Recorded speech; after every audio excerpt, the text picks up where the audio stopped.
तुम अपनी मंजिल तय कर लो दोस्तों, क्योंकि रास्ता अपने आप मिल जाएगा। क्योंकि जिनका भी लक्ष्य है 400 प्लस नंबर लाने का, वो आज इस वीडियो को बढ़िया से देखिए, क्योंकि आज की इस वीडियो में आपको बताएंगे श्रम विभाजन और जाति प्रथा के जो सब्जेक्टिव क्वेश्चन आंसर हैं, उन सभी क्वेश्चन आंसर को आज की इस वीडियो में बताएंगे। साथ ही साथ कुछ बोनस पॉइंट, जैसे कि इनके शीर्षक को और ये क्या है, तो एक प्रकार का निबंध है, इन सभी कुछ मेन पॉइंट को भी आपको बताएंगे, ताकि आपका ऑब्जेक्टिव भी कुछ क्लियर हो जाए। तो सबसे पहले कुछ ऑब्जेक्टिव जो है बस 1 ही मिनट का होगा, उसको क्लियर करा देते हैं। उसके बाद हम सब्जेक्टिव क्वेश्चन की तरफ चलेंगे, जो टोटल 8 क्वेश्चन आंसर है। तो चलिए सबसे पहले देख लेते हैं इनका जो शीर्षक यानी कि चैप्टर का नाम है श्रम विभाजन और जाति प्रथा। ये एक प्रकार का निबंध है। पूछेगा आपसे ऑब्जेक्टिव में कि श्रम विभाजन और जाति प्रथा क्या है। निबंध है, कहानी है, काव्य है, गद्य है, पद है, इस तरीके का ऑप्शन में रहेगा, तो निबंध में मारिएगा। और दूसरा पूछेगा, इनके लेखक का नाम है भीमराव अम्बेडकर। इनका जो जन्म है 14 अप्रैल 1891 को मध्य प्रदेश राज्य के महू जगह पर हुआ था। एक दलित परिवार में इनका जन्म हुआ था। इनका निधन जो है 6 दिसंबर 1956 ईस्वी में हुआ था। 6 दिसंबर 1956 ईस्वी में। अगला पॉइंट को क्लियर कर ले कि ये पढ़ने के लिए बड़ौदा महाराज की मदद से न्यूयॉर्क, अमेरिका एवं इंग्लैंड गए। उसके बाद वहां पर पढ़ाई किए, वकालत किए, पीएचडी की डिग्री उपाधि प्राप्त किए, बहुत सारे डिग्री प्राप्त किए। उसके बाद अपने देश में आए, वकालत किए। आगे हम आपको बता दें कि इसको जो है विविधता अर्थशास्त्री के नाम से भी जाना जाता है, राजनीतिज्ञ, समाज सुधारक के नाम से भी जाना जाता है। इन्होंने दलितों बौद्ध आंदोलन को प्रेरित किया था। अछूतों को यानी दलितों से सामाजिक भेदभाव के विरुद्ध अभियान भी चलाया हुआ था। श्रमिकों, किसानों और महिलाओं के अधिकारों का समर्थन भी किया था। वे स्वतंत्र भारत के प्रथम विधि एवं न्याय मंत्री थे। पूछेगा आपसे ऑप्शन में, स्वतंत्र भारत के प्रथम विधि एवं न्याय मंत्री कौन थे, तो डॉक्टर भीमराव अम्बेडकर। भारतीय संविधान के जनक भी इनको बोला जाता है। भारतीय गणराज्य के निर्माताओं में से एक थे, ये भी इनका नाम है। तो ये मेन पॉइंट था जो आपको क्लास 10th में ऑब्जेक्टिव के रूप में पूछेगा, तो यहाँ से क्लियर हो जाएगा। एक दो पॉइंट को हम और भी क्लियर करते हैं, लेकिन यहाँ पर हम आपको बता दें कि श्रम विभाजन और जाति प्रथा को सबसे पहले यहीं पर हम समझ लेते हैं कि ये चैप्टर है और ये सेकेंड पेज है। और अगले देख लेते हैं ये वाला। अभी इसमें से एक पेज छूटा हुआ है, तो उसको मत लीजिए, क्योंकि यहाँ पर हम ये दिखाना चाहते हैं कि यही चैप्टर है जिसका हम क्वेश्चन आंसर बताने वाले हैं। यहाँ पर आप देख रहे हैं 1 से लेकर के 8 तक टोटल क्वेश्चन है।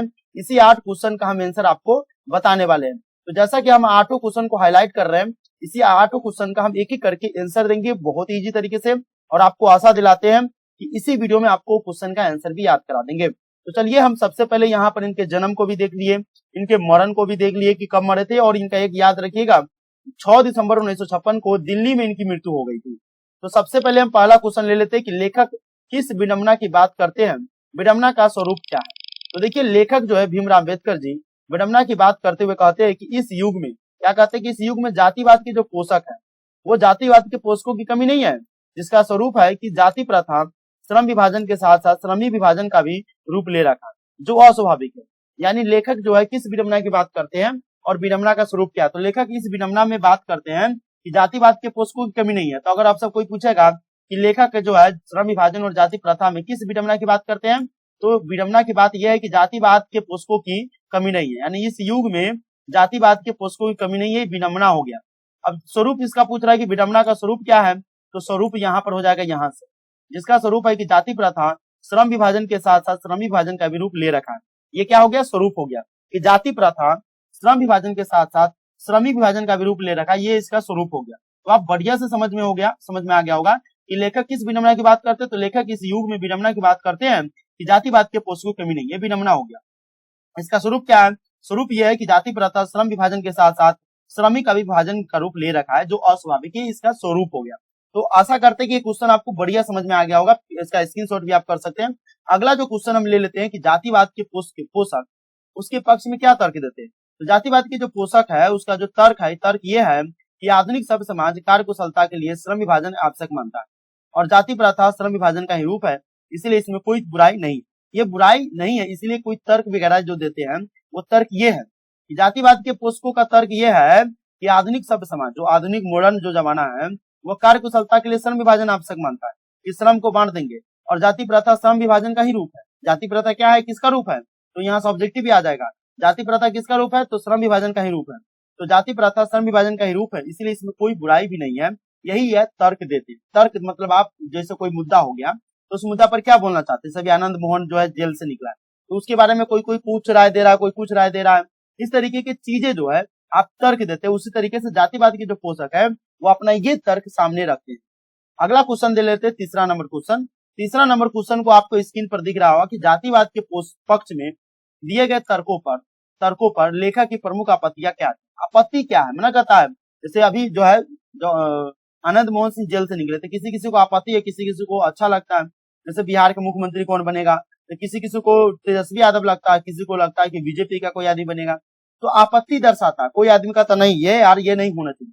तो जातिवाद के पक्ष में जो दिए गए तर्कों पर लेखक की प्रमुख आपत्तियां क्या है। जातिवाद के पक्ष में दिए गए तर्कों पर लेखक की पहली आपत्ति ये है, पहली आपत्ति ये आप लिख सकते हैं कि जाति प्रथा, यहां से आंसर है कि जाति प्रथा क्या है कि श्रम विभाजन के साथ साथ लोगों का विभाजन करता है। क्या करता है जाति प्रथा, क्या करता है, श्रम का तो भी बंटवारा करता ही है, लोगों का भी बंटवारा कर देता है। ये लोगों का बंटवारा नहीं होना चाहिए, ठीक है।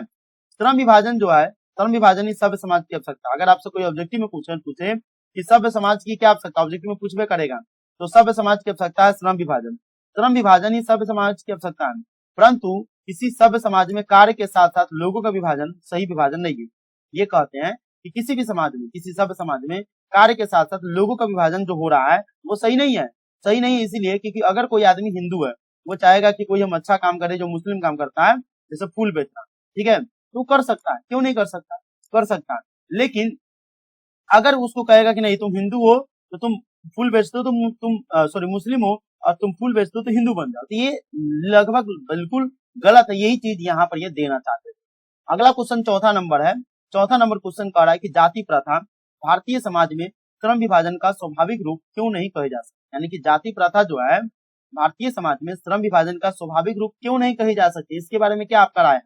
तो लेखक का कहना है क्योंकि यह श्रमिकों का अस्वाभाविक विभाजन ही नहीं करती, बल्कि श्रमिकों को एक दूसरे से ऊंच नीच को भी दर्शाता है।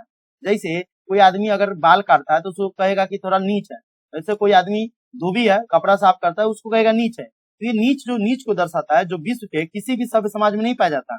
यही जो है जाति प्रथा भारतीय समाज में श्रम विभाजन का स्वाभाविक रूप क्यों नहीं कहा जा सकता, इसके प्रति यही गुण है, क्योंकि ये लोगों को नीच और ऊंच के प्रति दर्शाता है। जैसे कोई आदमी अगर पूजा करा रहा है तो उसको प्रणाम करेगा, कोई टीचर है तो उसको आदर करेगा, लेकिन वही में कोई कचरा साफ करने वाला है तो उसको क्या कहता है लोग, रे कचरा वाला, अरे कचरा वो नहीं फैला रहा है, तुम फैला रहे हो, साफ कर रहा है।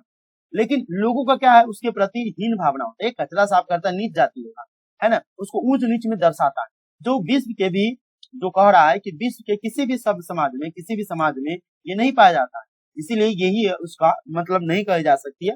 यानी जाति प्रथा भारतीय समाज में श्रम विभाजन का स्वाभाविक रूप क्यों नहीं कहा जा सकती है, इसके पीछे यही लाइन हम आपको यहाँ पर दे दिया है। बशर्ते आप इसको स्क्रीनशॉट करिए या फिर आप इसको पीडीएफ में कन्वर्ट करिए, जो भी आपको चाहिए आप स्क्रीनशॉट करके उसको पीडीएफ में कन्वर्ट करिए, आपकी मर्जी। आप इसको ले सकते, लिख भी सकते, पॉज करके। चलिए 5वां नंबर क्वेश्चन की तरफ चलते हैं। जाति प्रथा भारत में बेरोजगारी का एक मुख्य और प्रत्यक्ष कारण कैसे बनी हुई। क्वेश्चन पूछ रहा है कि जाति प्रथा भारत में बेरोजगारी का एक मुख्य और प्रत्यक्ष कारण कैसे बनी। देखिए, भारत में जाति प्रथा लोगों को कोई भी ऐसा कार्य नहीं चुनने देती है जो उनके पूर्वजों ने नहीं किया।